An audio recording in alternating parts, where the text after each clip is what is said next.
Zee 24 तास एक पाऊल पुढे। राष्ट्रवादी काँग्रेसला उदयनराजे भोसले यांची किती ॲलर्जी आहे याचं उदाहरण पुणे महापालिकेत समोर आलंय।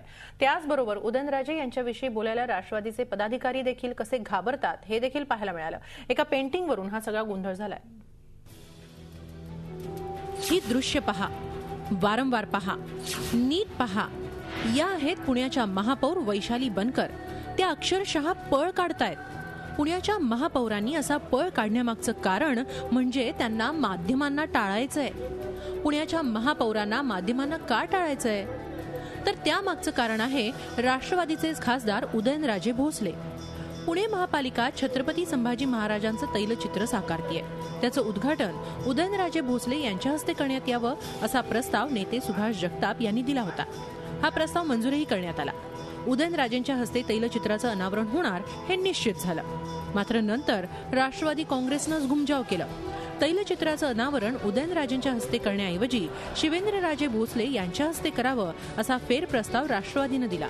विशेष म्हणजे हा फेरप्रस्तावही सुभाष जगताप यांनीच दिला। बहुमताच्या जोरावर राष्ट्रवादीनं प्रस्ताव मंजूरही करून घेतला। एखाद्या व्यक्तीला आपण बोलवायचं, त्यांनी काय आमंत्रण केलं नव्हतं की मला बोलवा, आणि तुम्हीच ठरवा, सत्ताधाऱ्यांनीच ठरवायचं की त्यांना बोलवायचं आणि त्यांनीच सांगायचं की आता दुसऱ्यांना बोलवायचं आणि त्यांना काय, असं म्हणजे त्यांचं काय दोष आहे हे त्यांनी डिक्लेअर करावं ना।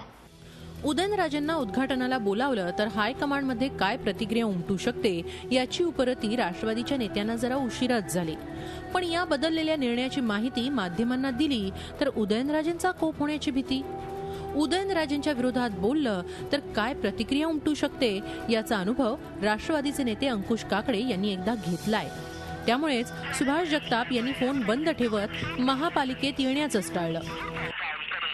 तर दुसरीकडे महापौरांची माध्यमांना टाळण्यासाठी अशी पळापळच सुरू होती। त्यामुळे राष्ट्रवादी काँग्रेसमध्ये अजितदादांची हुकूमत असली तरी उदयनराजेंचीही तेवढीच दहशत असल्याचं सिद्ध झालंय।